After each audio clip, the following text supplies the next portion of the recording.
Hello बच्चों।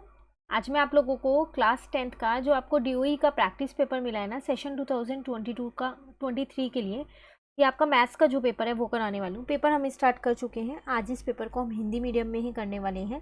तो आज हमारे को इसका शायद लास्ट वाला सेक्शन करना है, सी वाला। अगर हम देखें लास्ट हमने क्वेश्चन 28 पे कंप्लीट किया था, अब 29 से स्टार्ट करना है। ठीक है, चलिए देखते हैं यहाँ पर क्वेश्चन 29 हमसे क्या कह रहा है। कह रहा है बी और सी इनके आपको निर्देशांक दे रखे हैं, को मिलाने वाली रेखा पर बिंदु एम के निर्देशांक इस प्रकार ज्ञात कीजिए कि बी एम जो है वो 2cm हो। देखो, आपको यहाँ पर एक रेखा पे, एक रेखा के ए मान लो, इसको बी मान लो, कुछ भी, अच्छा कुछ भी मान सकते हैं आप, ए बी मानो या फिर कुछ और मानो। तो पर यहाँ आपको क्वेश्चन में बी एम और सी एम दे रखा है, तो आप उसी के अकॉर्डिंग ही मानोगे। मान लो यहाँ पॉइंट एम है, तो मैंने क्या किया, इसको यहाँ पर बी मानो और इसको यहाँ पर सी माना। अगर आप ए बी मानोगे ना तो आपका अनुपात नहीं निकल पाएगा। ठीक है, ये आपको बी और सी दे रखा है -2 और 5, और यहाँ पर दे रखा है 3 और 2 दे रखा है। एम के निर्देशांक आपको निकालने हैं, पर आपको यहाँ पर अनुपात नहीं दे रखा। अनुपात के बदले आपको ये दे तो दिया, तो कह रहे हैं बी एम जो है वो 2cm होगा। तो मैंने क्या किया, बी एम को ऐसे ही रहने दिया, सी एम को नीचे लिया, यहाँ आ गया 2/1, तो अनुपात भी मिल गया 2/1, है ना। 2:1 मिल गया। अब आप इसमें अपना सेक्शन फॉर्मूला लगा के इजीली एम के निर्देशांक निकाल सकते हैं, ना। तो वही चीज़ अगर हम यहाँ पर देखें, तो देखो इस क्वेश्चन में यहाँ पर सबसे पहली बात मैंने वही बी और सी यहाँ पर ले लिया, ये ना, और यहाँ पर मैंने अनुपात भी निकाल दिया। अब अगर एक्स का मान देखूँ तो वो होता है मेरे पास m1x2 + m2x1 अपॉन में m1 + m2। m1 की जगह m1 की वैल्यू, x2 की जगह x2 की वैल्यू, m2 की जगह m2 की वैल्यू, x1 की जगह x1 की वैल्यू। हल किया तो यहाँ पर मेरे पास x आ गया। उसी तरह y में मैंने वो अपना सूत्र लगाया, यहाँ पर m1y2 + m2y1 अपॉन में m1 + m2। फिर दोबारा यहाँ पर उनके जो जो मान थे वो सब रख दिए, तो मेरा y का मान कितना निकल के आ गया, 3 आ गया। तो फाइनली मेरे m के जो निर्देशांक है वो आ गए 4/3 और 3। क्लियर है। ये था आपके पास कौन सा क्वेश्चन, आसान सा क्वेश्चन था 29 चैप्टर नंबर 7 का। चलिए आते हैं क्वेश्चन नंबर 30 पे। यहाँ आपसे कह रहा है यदि x = a sin थीटा और y = b cos थीटा हो तो x²/a² + y²/b² का मान ज्ञात कीजिए। ट्रिग्नोमेट्री, त्रिकोणमिति का आपके पास चैप्टर नंबर 8 का क्वेश्चन है। अब इसको कैसे करेंगे वो यहाँ पर देखते हैं। तो देखो, सबसे पहली बात, मुझे क्वेश्चन में क्या दे रखा था, ये दे रखा था। यहाँ से मैंने क्या किया, इस a को ना इधर ले आई और यहाँ से इस b को इधर ले आई, तो x/a = sin थीटा और y/b = cos थीटा हो गया है। ठीक है, वही दोनों चीज़ यहाँ लिख दी। अब दोनों साइड मैंने क्या किया, दोनों में स्क्वायर कर दिया, LHS में भी और RHS में भी, तो ये हो गया स्क्वायर। अब जब स्क्वायर किया है तो वो x पे भी और a पे भी है, तो यहाँ पर आ जाएगा x²/a², यहाँ आ जाएगा साइन स्क्वायर है। ऐसे यहाँ आ जाएगा y²/b², यहाँ आ जाएगा कॉस स्क्वायर है। अब दोनों समीकरण को आप क्या करो, जोड़ दो। तो यहाँ पर लिख देना आप समीकरण 1 और 2 को जोड़ने पर। ठीक है, तो दोनों को जोड़ोगे तो LHS को LHS के साथ, RHS को RHS के साथ, ये मैंने जोड़ दिया। अब आपको पता है कि sine square theta plus cos square theta तो 1 होता है, तो इसको 1 के बराबर, और इसी का मान निकालना था, वो निकल गया। क्लियर है। तो पर अगर आपको ये क्वेश्चन नहीं आता तो इसके साथ आपको चॉइस में एक और क्वेश्चन दिया है, दर्शाइए कि आपको ये LHS को RHS के बराबर करना है। ये भी बहुत आसान क्वेश्चन है, इसमें भी कोई मुश्किल नहीं है।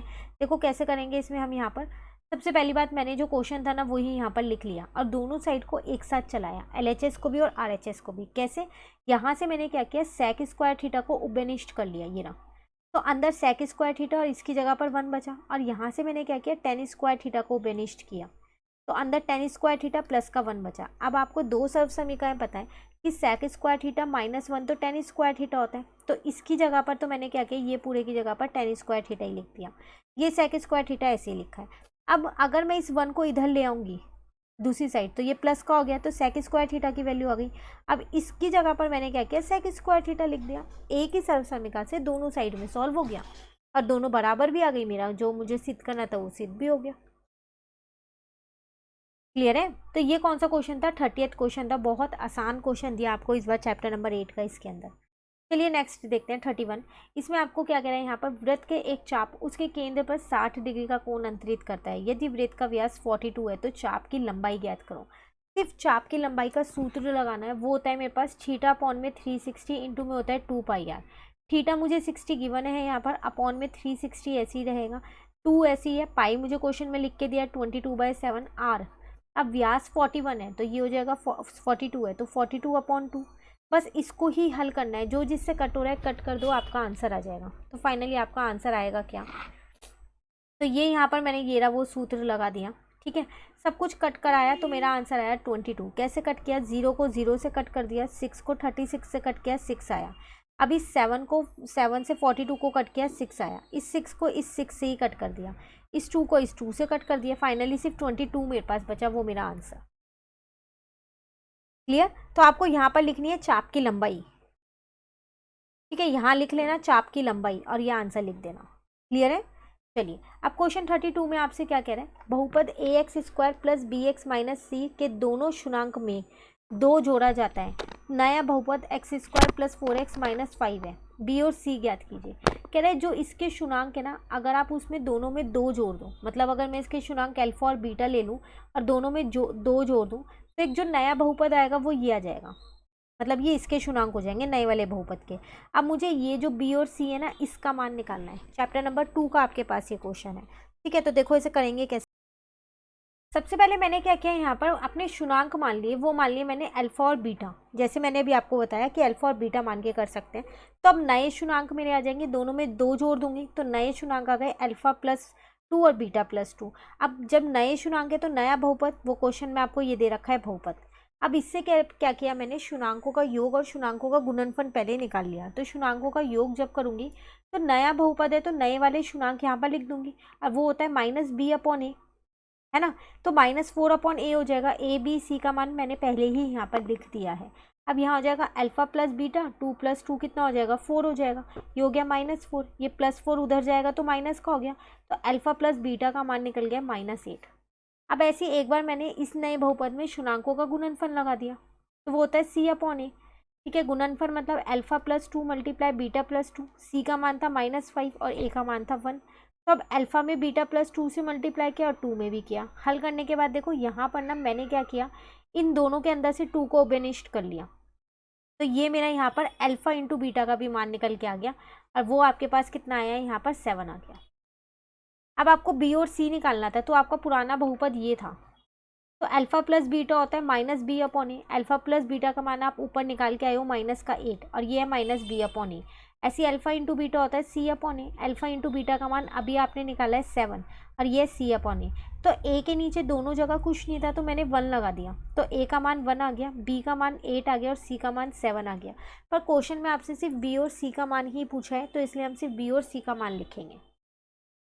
क्लियर है।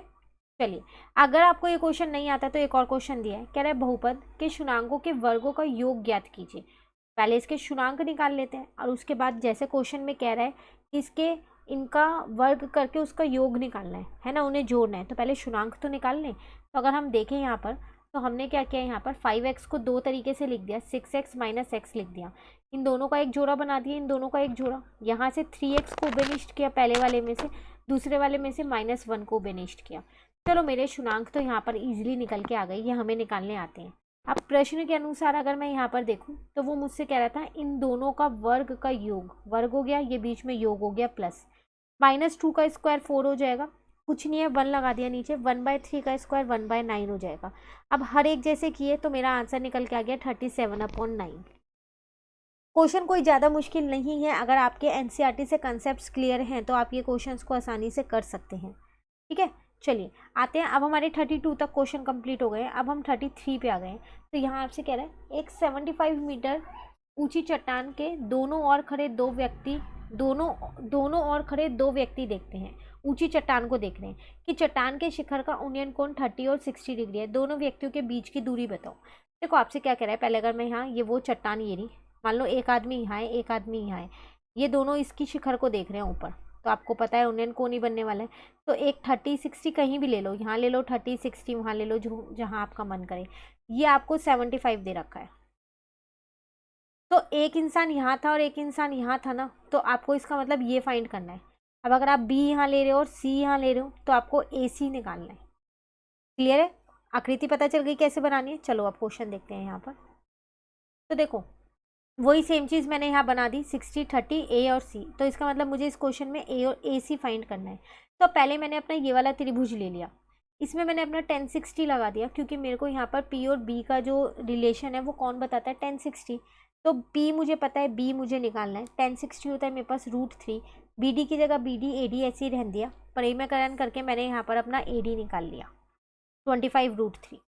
ठीक है, ऐसे ही अब मैंने क्या किया यहाँ पर, अब इस वाले त्रिभुज में मैंने क्या किया, अपना सी डी निकाल लिया 1030 लगा के, दोबारा पी और बी का ही था तो यहाँ से सी डी आ गया, 1030 का मान रख दिया, बी डी की जगह बी डी का मान रख दिया, सी डी पता ही नहीं था। तो बस मुझे ए सी चाहिए था, ए सी मेरा दोनों को प्लस करके आ गया 100√3 मीटर। √3 की वैल्यू नहीं दे रखी तो इसको यहीं छोड़ देंगे, और अगर वैल्यू देंगे क्वेश्चन में तो आपको पुट करके आगे सॉल्व करना है। क्लियर है? तो चैप्टर नंबर 9 का आपके पास ये क्वेश्चन था। अगर आपको ये क्वेश्चन 1% नहीं आता तो आपको फिर एक चॉइस दे दी गई है यहाँ पर, उसमें आपसे क्या कह रहे हैं, आप 1.5 मीटर टॉल, जो क्वेश्चन हिंदी में करते हैं, हिंदी मीडियम में हम ये पेपर कर रहे हैं, क्योंकि एक 1.5 मीटर लंबा प्रेक्षक एक मीनार से 20.5 दूर खड़े होकर मीनार को देख रहा है। प्रेक्षक की दृष्टि और मीनार के शीर्ष का उन्नयन कोण 45 है। मीनार की ऊंचाई ज्ञात कीजिए। देखो, एक जना है 1.5 मीटर, ये है वो एक मीनार से 20.5 मीटर की दूरी पे है। ठीक है, मान लेते हैं ये जो वो मीनार से ये 20.5 मीटर की दूरी पे है, यहाँ का ये देख रहा है वो, ये है 45 डिग्री का। ठीक है ना? ठीक है, यहाँ है वो प्रेक्षक 1.5, तो ये भी तो 1.5 ही होगा। ये तो मेरा पूरा मीनार है जिसको मैंने मान लो ए और बी मान लिया, ये पूरा मेरा वो मीनार है। तो वो इंसान यहाँ पर है 1.5, तो इतना तो मेरा तब भी 1.5 ही होगा। इसका मतलब मुझे सिर्फ इतना और निकालना है, फिर दोनों को जोड़ दूंगी तो मीनार की ऊंचाई आ जाएगी, है ना? अब क्वेश्चन अगर हम यहाँ पर देखें तो ये आपको पूरा ये 1.5 दे ही रखा है, ये आपका AC मीनार है, आपको AC ही निकालना है। तो इतना तो मेरा 1.5 होगा ही होगा, इसको मैंने AB को x मान लिया है। ठीक है, अब सिर्फ x का मान निकाल लेती हूँ, तो फिर दोबारा वही 1045 मैंने लगा दिया यहाँ पर, और अपना x का मान मैंने निकाल लिया 20.5 हो गया। AC जो है, जो मुझे ज्ञात करना था वो मुझे AC ही निकालना है, क्योंकि मीनार वही है। तो AC में मैं क्या कैसे निकालूंगी, AB प्लस BC, तो x में 1.5 जोड़ दिया तो मेरा यहाँ AC निकल के आ गया। क्लियर है? चलिए नेक्स्ट अगर हम देखें यहाँ क्वेश्चन 34, दोबारा चैप्टर नंबर 8 का क्वेश्चन है। कह रहा है यदि साइन थीटा √3/5 हो तो tan theta minus sec theta ज्ञात कीजिए।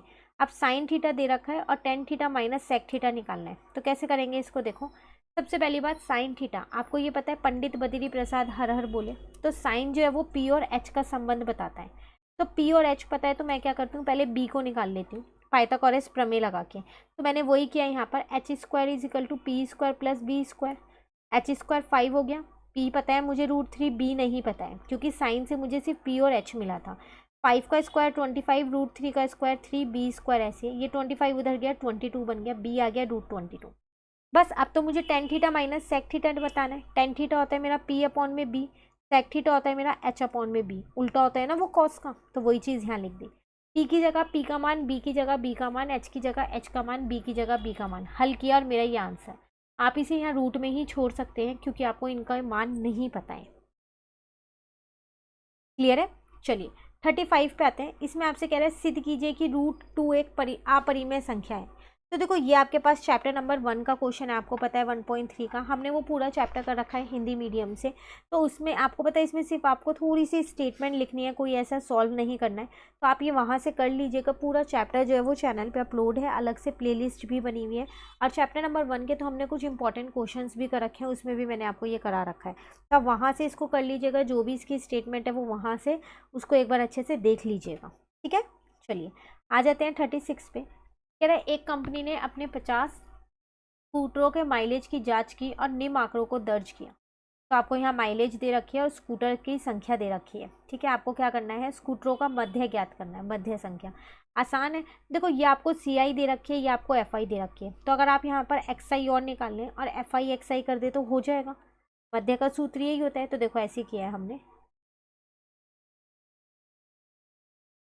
तो पहले मेरे को CI दे रखी थी, FI दे रखी थी, क्वेश्चन में मैंने XI निकाल ली। कैसे? इन दोनों के बीच का मान, मतलब 100 और 120 के बीच की वैल्यू, वो कैसे निकालेंगे यहाँ, 100 + 120 / 2 करके। ठीक है, ऐसे सारे निकाल लिए बीच के मान। अब एफ आई को एक्स आई से इंटू करके यहाँ पर ये सब लिख दिया। अब मध्य का सूत्र होता है जो समेशन एफ आई, मतलब एफ आई एक्स आई का इन सब का टोटल और इन सब का टोटल को भाग करते हैं, है ना। तो इन सब का टोटल किया तो ये आया, एफ आई का टोटल किया तो ये आया, बस डिवाइड कर दिया और मेरा आंसर आ गया।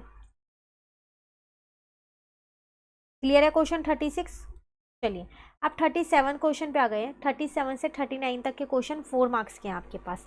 ठीक है, तो 3 ही क्वेश्चन है इसमें। अगर हम देखें तो यहाँ आपसे कह रहा है एक्स तथा वाई के लिए हल कीजिए। आपको हल करना है, आप कोई सा भी अपना मेथड लगा सकते हैं। ठीक है, तो पहले हम क्या करते हैं, इसको यहाँ लिख लेते हैं। तो मैंने क्या किया, यहाँ पर समीकरण 1 और समीकरण 2 लिख दी। ध्यान से देखो, समीकरण 1 में यहाँ 6x था और यहाँ सिर्फ 3x है समीकरण 2 में। तो मैंने समीकरण 2 को क्या किया, पूरे से 2 से गुना कर दिया ताकि गुणांक मेरे जो है वो एक जैसे हो जाए x के। तो ये हो गया 6x माइनस का 8y इजिकल टू 10। अब यहाँ पर हम करेंगे समीकरण 1 और 2 को हल। समीकरण 1 और 2 को हल करने पर, ठीक है। अब अगर हम हल करें यहाँ पर, तो मैंने क्या किया, यहाँ पर 6x से 6x को कट कर दिया। उसके बाद साइन चेंज करके तो मेरे पास आ गया यहाँ पर 1y इजिकल टू -9 और y का मान आ गया -9। इसको मैंने समीकरण 1 में रख दिया।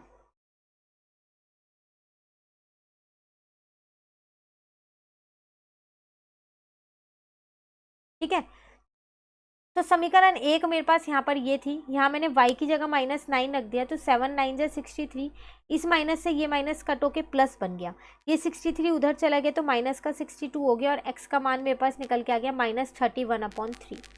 सिर्फ आपको इसमें x और y निकालना था और कुछ नहीं करना था। क्लियर है। चलिए आते हैं क्वेश्चन 38 पे। ये बहुत इंपॉर्टेंट क्वेश्चन है, बिल्कुल ध्यान से इसको समझिएगा। पहले मैं रीड कर देती हूँ। कह रहे त्रिभुज ABC का मध्यक AD है तथा OAD पर कोई बिंदु है। BO और CO को बढ़ाने पर भुजाओं AC और AB से क्रमशः E और F पर मिलते हैं। AD को X इस तरह तक इस प्रकार बढ़ाया जाता है कि OD जो है वो DX के बराबर होता है। सिद्ध कीजिए कि FE जो है वो समांतर होगा किसके, BC के। आपको यहाँ पर कोई आकृति नहीं दे रखी है, वो आपको खुद बनानी है। अब कैसे बनाएंगे वो देखिए। देखिए सबसे पहली बात, मैं यहाँ पर वो त्रिभुज बना रही हूँ ABC। ठीक है, इसका माध्यक है AD। अब O इस पे ही एक बिंदु थी। अब BO और CO, ये O बीच का, इस तरह बढ़ाया कि वो AC पे E, ये E आ गया और ये F पे कट कर रहा है। क्लियर है यहाँ तक। अब वो आपसे कह रहे हैं AD को X तक इस प्रकार बढ़ाया। X कहीं पर भी हमारे पास है नहीं, हमने खुद से लिया है। ये हो जाएगा मेरा X। इस प्रकार बढ़ाया जाता है कि जो आपका OD है वो किसके बराबर हो जाएगा, यहाँ पर DX के बराबर हो जाएगा। ठीक है ना। अब आपको यहाँ पर सिद्ध क्या करना है कि जो FE, अब यहाँ पर फिर से अपनी एक रेखा ये मैंने बनाई है, ये FE जो है वो किसके समांतर होगी, BC के समांतर होगी। ये मुझे सिद्ध करना है। तो मैंने क्या किया, यहाँ पर इसको भी जोड़ दिया और इसको भी जोड़ दिया। क्लियर हो गया। आकृति बनानी आ गई कि कैसे बनाते हैं। ठीक है, अब करेंगे कैसे इस क्वेश्चन को वो देखिए। यहाँ पर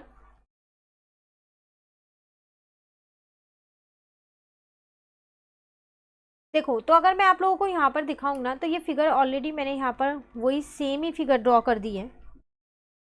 ठीक है, तो अगर हम यहाँ पर देखें तो अभी मैंने आपको ये तो बता दिया था कि आपको क्या करना है, यहाँ पर जो आपके पास EF है उसको समांतर करना है किसके, BC के। सबसे पहली बात यहाँ पर साथ साथ मैं लिखती रहती हूँ, ये आपको यहाँ पर सिद्ध करना है। ठीक है, ये आपको दिया हुआ है। क्लियर।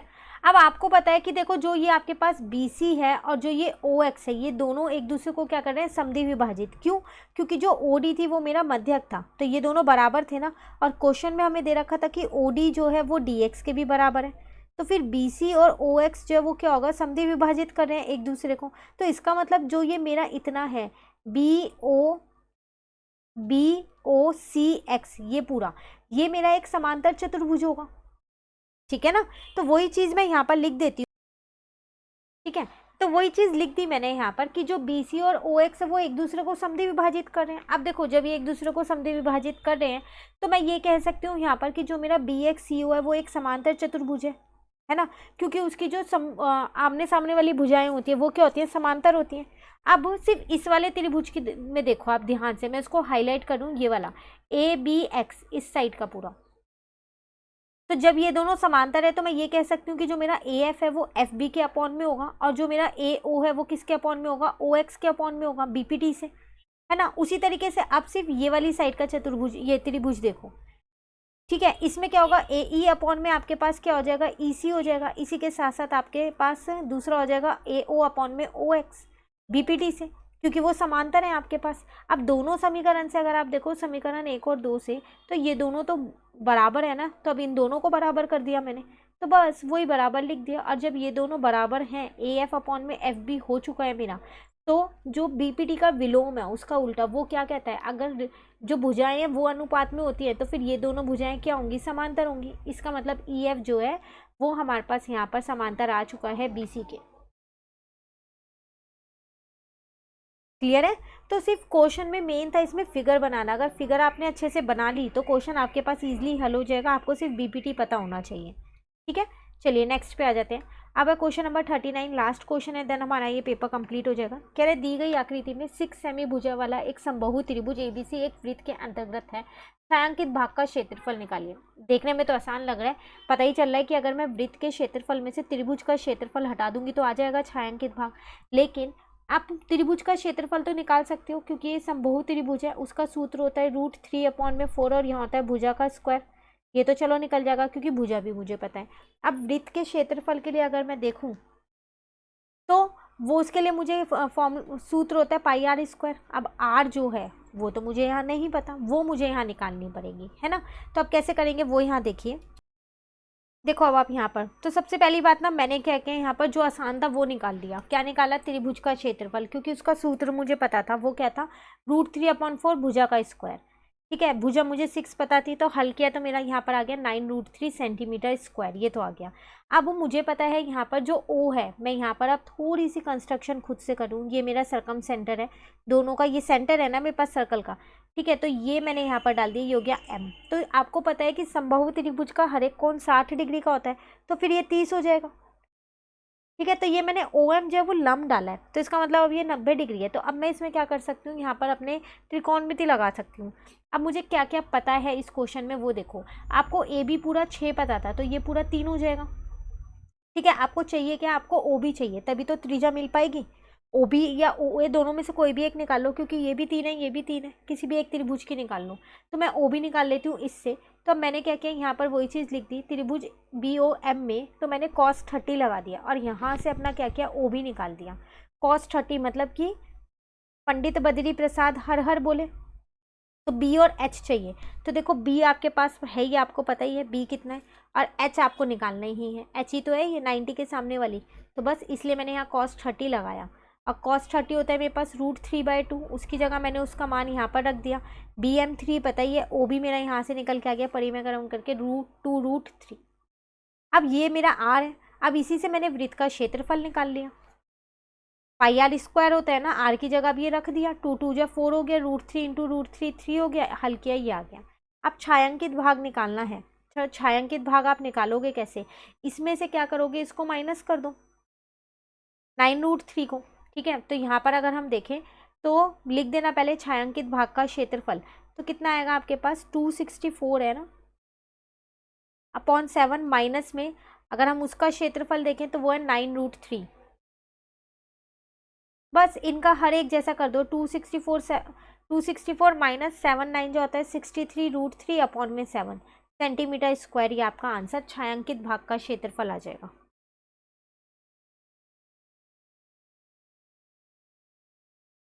क्लियर है। अगर आपको ये क्वेश्चन नहीं आता तो एक और क्वेश्चन है आपके पास चॉइस में, कह रहा है 5.6 सेमी त्रिज्या वाले एक वृत्त का त्रिज्या खंड का परिमाप 27.2 सेमी है, त्रिज्या खंड का क्षेत्रफल ज्ञात कीजिए। देखो परिमाप आपको ये दे रखा है, त्रिज्या आपको दे रखी है, उसका क्षेत्रफल आपको निकालना है। वो होता है आपके पास थीटा अपॉन में 360 पाई आर स्क्वायर। आर तो पता है पर थीटा नहीं पता है, लेकिन हाँ आपको परिमाप पता है। तो अगर आप यहाँ पर वो एक त्रिज्याखंड ऐसे बना दो, यही तो होता है। ये आपको 5.6 पता है, ये 5.6 पता है, ये आप निकाल सकते हो चाप की लंबाई। इसका सूत्र अभी हम ऊपर करके आए हैं, थीटा अपॉन 360 इंटू में 2 पाई आर। तो परिमाप इन तीनों को जोड़ के ही तो आया होगा, है ना। तो कैसे करेंगे उसको देखें यहाँ पर। तो सबसे पहली बात, मुझे यहाँ पर परिमाप पता है, वो चीज़ मैंने यहाँ पर लिख दी कि परिमाप जो है वो मेरा इतना है। क्लियर है। अब मुझे पता है जो परिमाप है वो किसके बराबर होता है, इन सबको जोड़ दूंगी तो r प्लस आर 2r, और इसकी जगह वो सूत्र लिख दिया। परिमाप की जगह परिमाप का मान लिख दिया मैंने यहाँ पर, r की जगह r का मान, थीटा नहीं पता, 360 ऐसी है, 2 पाई की जगह पाई का मान, r की जगह r का मान। इन दोनों को मल्टीप्लाई किया, ये आ गया, इन सबको मल्टीप्लाई करके ये आ गया मेरे पास। इस 11.2 को मैं इधर ले गई और इसको यहाँ पर थीटा को इससे मल्टीप्लाई कर दिया, 360 को 7 से मल्टीप्लाई कर दिया। अब थीटा का मान निकालना है तो 2520 को इधर ले आई और 246.4 को इधर ले आई। जैसे यहाँ से पॉइंट हटाया तो यहाँ पर एक जीरो और लग गया, तो थीटा का मान ये आ गया। इसको यहीं छोड़ दो, आगे हल मत करो। अब आपको क्या करना था, यहाँ पर त्रिज्याखंड का क्षेत्रफल निकालना है ना। तो वो कैसे निकालेंगे वो देखो यहाँ पर।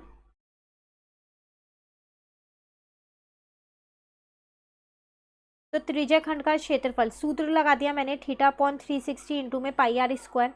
थीटा की जगह थीटा का मान जो ऊपर निकाला है ना वो ये लिखा। अब 360 नीचे से ऊपर आ जाएगा तो पलट जाएगा 1/360। पाई की जगह पाई का मान, आर मुझे क्वेश्चन में गिवन था। बस अब कुछ नहीं किया, अब तो मैंने सिर्फ हल किया, जो जिससे कट हो रहा था उसको ईजिली उससे कट किया, फाइनली अपना आंसर निकाल दिया। देखो कट आप अपनी मर्जी से कर सकते हो, इसमें ऐसा नहीं है जैसे मैंने कट किया जिस टेबल से क्या आप उससे करो, आप अपने अकॉर्डिंग करना। ठीक है, ये था आपके पास पेपर। इसी के साथ आपका ये पार्ट सी कंप्लीट। कहीं भी डाउट हो कमेंट करके पूछ लीजिएगा। वीडियो अच्छी लगी तो लाइक ज़रूर कीजिएगा और मेरे चैनल को सब्सक्राइब कीजिएगा। Thank you.